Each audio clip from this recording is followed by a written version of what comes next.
ആദാമിന്റെയും ഹവ്വയുടെയും ചരിത്രം. ദൈവം ഭൂമിയിൽ നിന്ന് കുറച്ച് കളിമണ്ണെടുത്ത് അതുകൊണ്ടൊരു മനുഷ്യനെ ഉണ്ടാക്കി.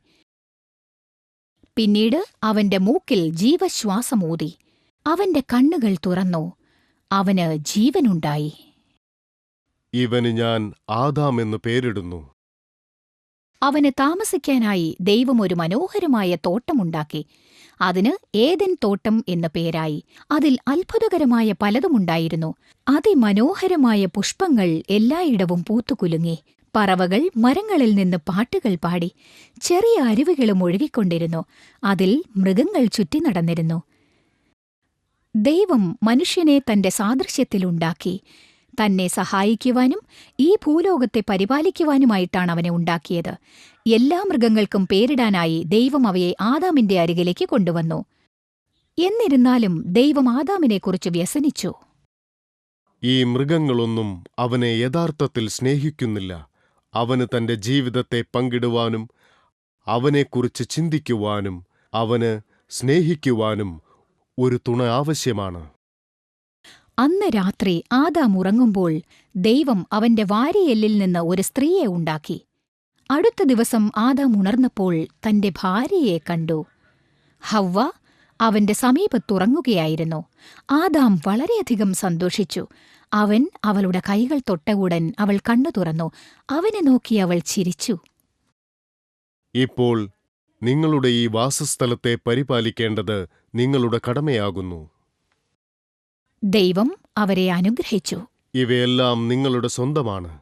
നിങ്ങൾ ആഗ്രഹിക്കുന്നതെല്ലാം അനുഭവിക്കാം. പക്ഷേ തോട്ടത്തിന്റെ നടുവിലുള്ള വൃക്ഷത്തെ മാത്രം തൊടാൻ പാടില്ല. അത് നന്മതിന്മകളെക്കുറിച്ചറിയിക്കുന്ന അറിവിന്റെ ഫലം കായ്ക്കുന്ന വൃക്ഷമാണ്. ആ പഴം നിങ്ങൾ ഭക്ഷിച്ചാൽ മരിച്ചുപോകും. ഞങ്ങൾ അങ്ങയുടെ കൽപ്പനകൾ അനുസരിക്കുന്നതാണ്. ആ വൃക്ഷത്തിന്റെ പഴം തിന്നാൽ ഉടനെ ആദാമും ഹവ്വയും മരിച്ചുപോകുമെന്ന് ദൈവം പറഞ്ഞിരുന്നില്ല. അവരുടെ ആത്മാവ് അവർക്കുള്ളിലില്ലാതെ കാലത്തിന്റെ കണക്കനുസരിച്ച് മരിക്കും എന്നാണ് പറഞ്ഞത്. ഒരു ദിവസം ഹവ്വ രാത്രി അത്താഴത്തിനുള്ള പഴങ്ങൾ പറിച്ചുകൊണ്ടിരുന്നപ്പോൾ ഒരു വിചിത്രമായ ശബ്ദം അവളുടെ ചെവിക്കുള്ളിൽ മുഴങ്ങി.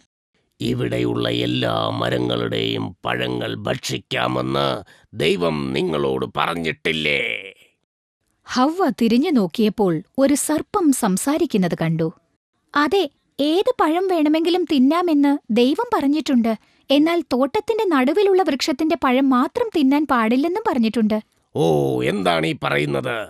നീ വിചാരിക്കുന്നത് വളരെ തെറ്റാണ്. ഇത്രയേറെ രുചികരമായ പഴം നിങ്ങൾക്കൊരാപത്തുമുണ്ടാക്കാൻ പോകുന്നില്ല. നല്ലതും ചീത്തയും തിരിച്ചറിയാൻ കഴിവുള്ള ഈ മരത്തിന്റെ പഴം നീ തിന്നാൽ നിങ്ങളും ദൈവത്തെ പോലെയാകുമെന്ന് ദൈവം ഭയപ്പെടുകയാണ്. അത് തിന്നാൽ തീരുമാനങ്ങൾ എടുക്കാനുള്ള സാമർത്ഥ്യം നിങ്ങൾ പ്രാപിക്കും. തെറ്റേതാണ് ശരിയേതാണെന്നെല്ലാം നിങ്ങൾക്ക് താനേ മനസ്സിലായിക്കൊള്ളും. ഹവ്വ ആ പഴത്തെ നോക്കി അതെന്തുമാത്രം രുചികരമായിരിക്കുമെന്ന് ചിന്തിച്ചു. ദൈവത്തെപ്പോലെ ശക്തിയും ബുദ്ധിസാമർഥ്യവും ഉണ്ടായിരുന്നെങ്കിൽ എങ്ങനെ ഉണ്ടാവും? ഒന്ന് ശ്രമിച്ചു നോക്കിയാലോ?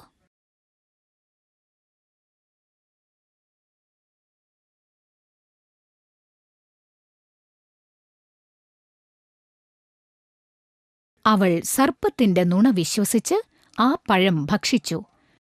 അവളുടെ വയറ്റിൽ വിചിത്രമായ ഒരു വികാരം തോന്നാനിടയായി. പ്രശ്നമെന്താണെന്ന് മനസ്സിലാവാതെ അവൾ ആശയക്കുഴപ്പത്തിലായി. എന്റെ വയറ് വല്ലാതെ വേദനിക്കുന്നു. എന്റെ വയറ്റിൽ വിചിത്രമായിട്ട് എന്തോ സംഭവിക്കുന്നു. ദൈവത്തിന് കീഴടങ്ങാതെ പ്രവർത്തിച്ചതിൽ അവൾക്ക് വളരെ കുറ്റബോധമുണ്ടായി. താൻ തെറ്റ് ചെയ്തിരിക്കുന്നു എന്ന് അവൾക്ക് തീർച്ചയായിരുന്നു. അവൾ കുറച്ച് പഴങ്ങൾ ശേഖരിച്ച ശേഷം ആദാമിന്റെ അടുത്തേക്ക് ഓടിച്ചെന്നു. ആദാം, ഈ പഴം കഴിച്ചു നോക്കൂ, വളരെ നന്നായിരിക്കുന്നു. ഇരുവരും ആ പഴം ഭക്ഷിച്ച് സ്വസ്ഥമായിരുന്നു. ആ പഴം തിന്ന ശേഷം ആദാമിനും ഹവ്വയ്ക്കും ഏതോ ഒരു മാറ്റം അനുഭവപ്പെട്ടു. അവർക്ക് സന്തോഷം നഷ്ടമായി. ദൈവത്തെ നേരിടാൻ നാണം തോന്നി.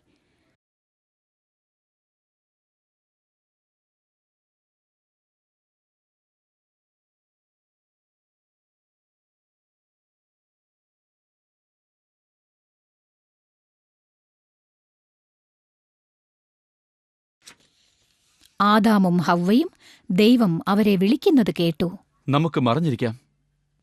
അതെ, ദൈവത്തിന്റെ കണ്ണിൽ പെടാതെ മറഞ്ഞിരിക്കാം. മറ്റൊന്നും ആലോചിക്കാതെ അവർ കുറ്റിച്ചെടികൾക്കുള്ളിൽ മറഞ്ഞിരുന്നു. പക്ഷേ ദൈവം അവരെ കണ്ടുപിടിച്ചു. ആദാമേ, നന്മതിന്മകളെ തിരിച്ചറിയുന്ന വൃക്ഷത്തിന്റെ ഫലം നിങ്ങൾ ഭക്ഷിച്ചുവോ? അതിനെ തൊടാൻ പോലും പാടില്ലെന്ന് ഞാൻ കൽപ്പിച്ചിരുന്നതല്ലേ? ഇതിന് കാരണം ഹൗവയാണ്, ഞാനല്ല.